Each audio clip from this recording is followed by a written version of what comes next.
Ladies and gentlemen. Vous écoutez Close-Up Dramatique, le balado sur les actrices de l'âge d'or d'Hollywood.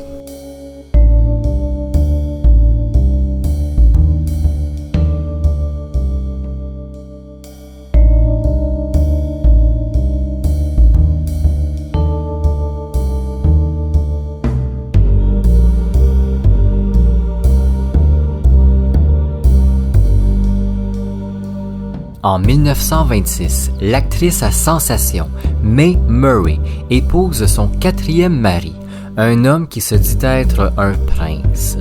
Pourtant, cet ultime mari est loin d'être de la royauté et mènera la star vers la fin de sa carrière.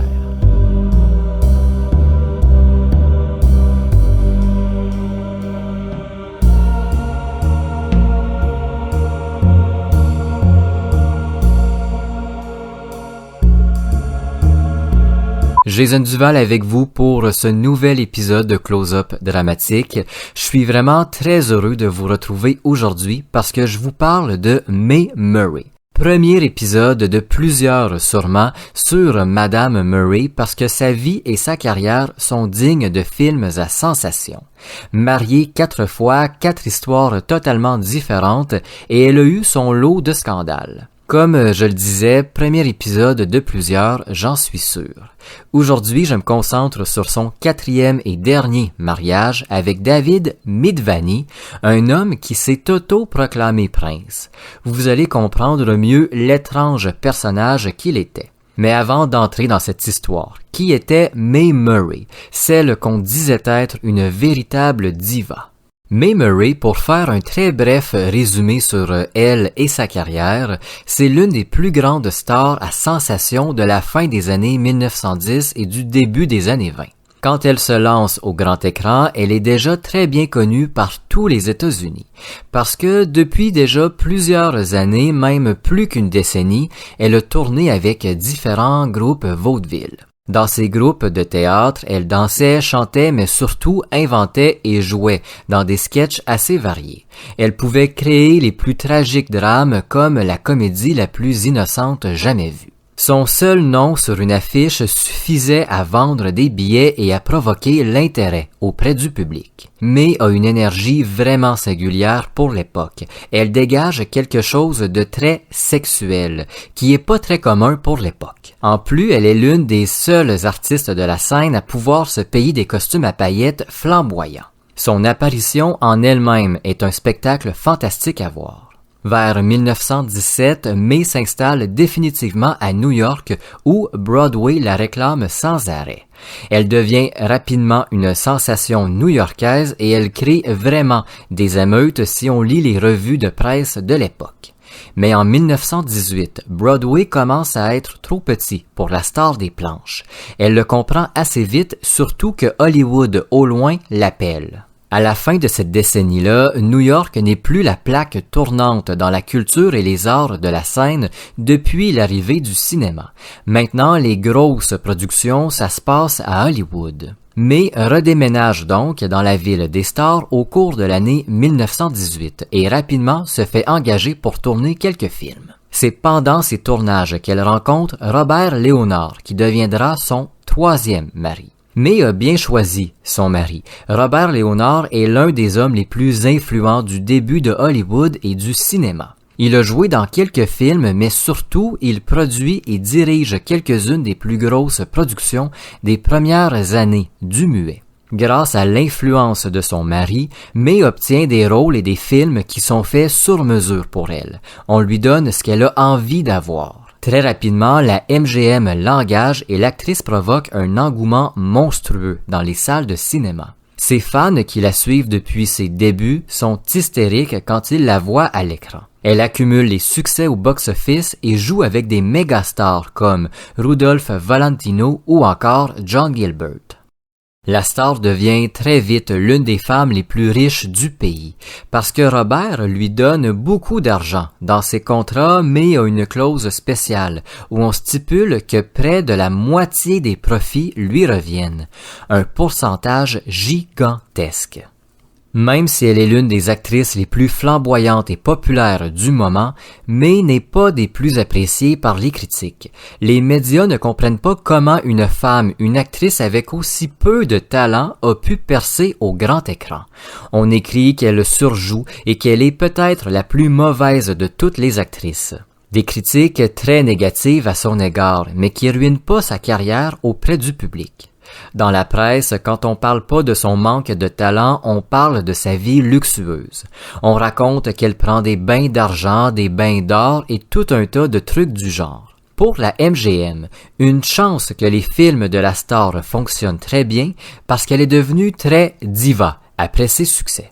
May est vulgaire, arrogante avec les directeurs et producteurs. Elle n'hésite pas à critiquer et à lancer des disputes avec ses co-stars. Très peu de personnes ayant travaillé avec Mae Murray à cette époque gardent de bons souvenirs. Parlez-en à Francis X. Bushman, qui dès qu'il pouvait, fuyait la diva sur le tournage de The Masked Bride. Il a rapidement été incapable de voir May et être la victime constante de son arrogance. Bushman a raconté que l'actrice le traitait comme un moins que rien, mais surtout comme son servant personnel. Elle l'appelait en criant pour qu'il lui apporte un verre d'eau. Verre d'eau qui était toujours trop chaud, trop froid et que l'actrice versait par terre avant d'en demander un autre. Une expérience peu agréable. En 1925, sa réputation de diva arrogante commence à lui nuire. Les dirigeants de la MGM reçoivent de plus en plus de plaintes au sujet de l'attitude de la star et plusieurs producteurs et directeurs refusent désormais de travailler avec elle. Les films se font plus rares pour Mae Murray. En cette année 25, May prend une mauvaise décision, divorcer de son mari, l'influent Robert Léonard. La première mauvaise décision d'une longue série qui la mènera à la fin de sa carrière.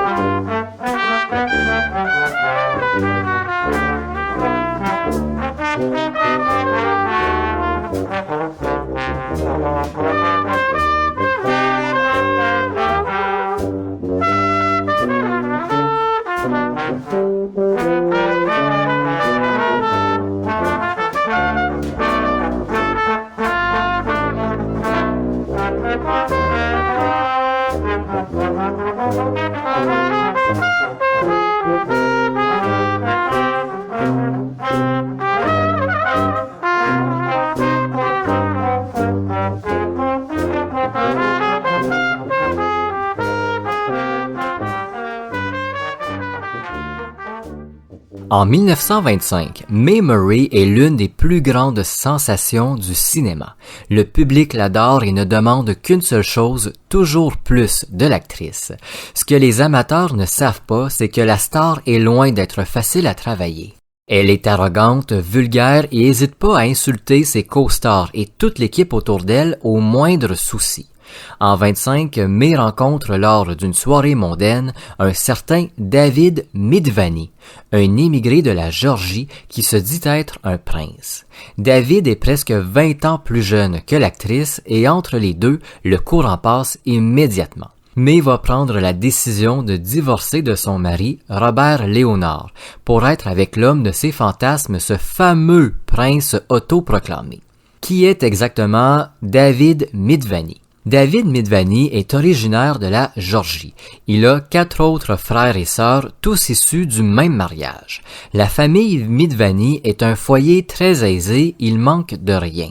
Mais en 21, quand le pays va se faire envahir par l'Union soviétique, les 5 enfants vont abandonner leurs parents pour fuir leur pays d'origine. Ils vont se disperser un peu partout à travers le monde et se retrouver dans une certaine précarité.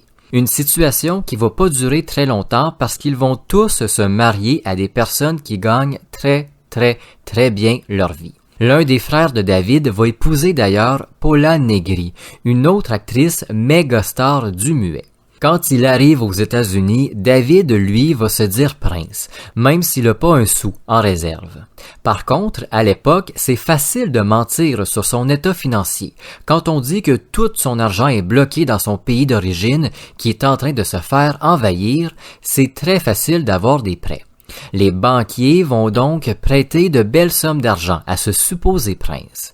Malheureusement pour les banques, ils ne reverront jamais la couleur de cet argent. Vous comprenez alors le personnage étrange et un peu frauduleux qu'était David Midvany.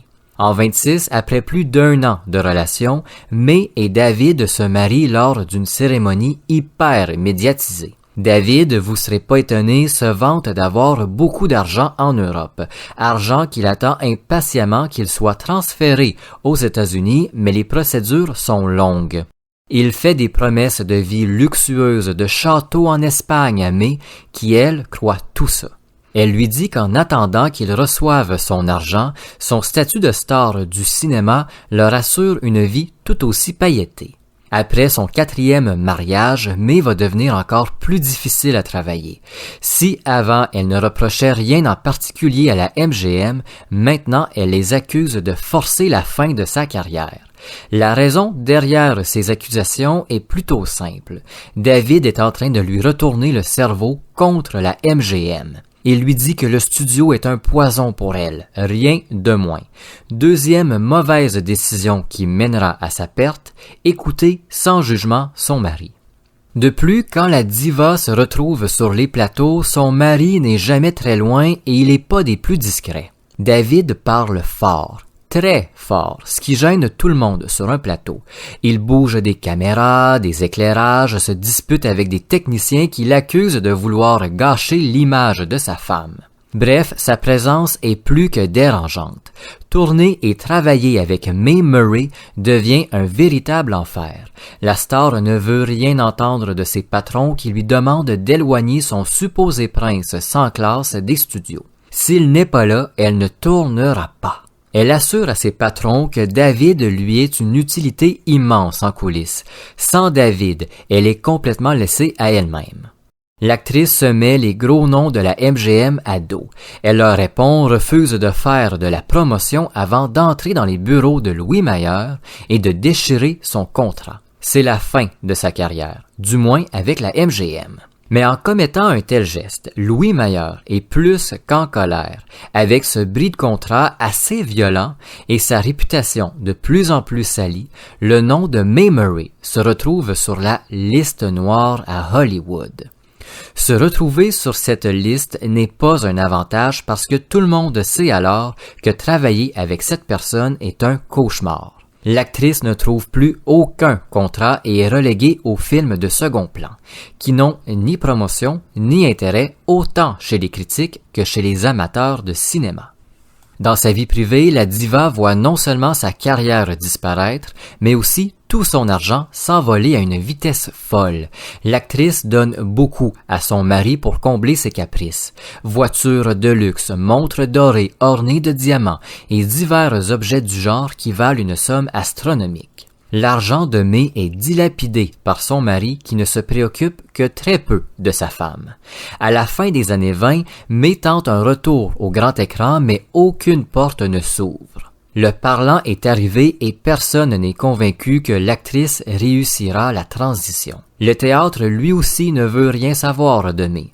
La femme se retrouve sans emploi, sans contrat. Le public a presque oublié l'actrice. Elle se retrouve à performer dans des bars miteux pour quelques dizaines de dollars par semaine. En 1934, complètement ruinée par son mari, le nom de Mae Murray revient dans les journaux. Elle est poursuivie par l'une des coachs fitness les plus connues du pays, la célèbre Sylvia de Hollywood. La coach fitness la poursuit pour non-paiement de séance. Au bout d'un procès plus ou moins médiatisé, la diva est condamnée à verser par quelconque moyen la somme qu'elle doit à Madame de Hollywood. La même année, David demande le divorce. Voyant que la situation financière n'est plus idyllique, il n'a plus aucun intérêt envers Mae Murray. Le divorce, cette fois-ci, est hyper médiatisé parce que David affirme que la femme ne peut garder le seul et unique enfant du couple, Coran. Après de longues procédures, la garde de Coran va revenir à May parce que le juge doute des capacités psychologiques de David à garder un enfant. Mais en 1940, à court d'argent et n'étant plus en mesure de subvenir aux besoins de son fils, May doit le faire adopter par une amie. Jusqu'aux années 50, la diva va tenter de revenir au grand écran, mais sans succès.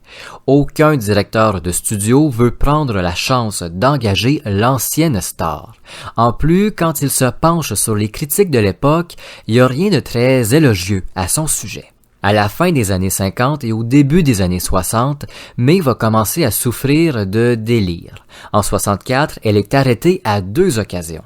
La première arrestation survient à New York. Elle est arrêtée après que 2 policiers l'aient suivie à vagabonder dans la ville, avant de s'endormir sur un banc de parc. Lors de son arrestation, elle explique aux policiers être dans la ville pour tourner un film, mais ne peut pas dire où elle doit se rendre. En lisant ses papiers, les autorités de la ville vont la ramener à Los Angeles où elle réside. Un peu plus tard, la même année, elle est arrêtée à St. Louis, où elle croit être à Los Angeles. Encore une fois, devant les policiers, elle explique confuse qu'elle se trouve à Los Angeles pour un gros contrat de cinéma. À presque 80 ans, les policiers arrêtent une seconde fois l'actrice déchue. Mae Murray décède le 23 mars 1965 à 79 ans. Elle était complètement fauchée et vivait dans une résidence pour anciennes vedettes du muet sans argent. Son 4e mariage avec un faux prince aura coûté à Mae Murray le prix de sa carrière, mais aussi celle de sa vie. Merci d'avoir écouté Close-Up Dramatique. Si vous le voulez, vous pouvez laisser une note à cet épisode ou même au balado, peu importe la plateforme d'écoute. N'hésitez pas à laisser un commentaire, ça aide grandement au référencement de Close-Up Dramatique et ça ouvre la discussion. On se retrouve très bientôt pour un nouvel épisode.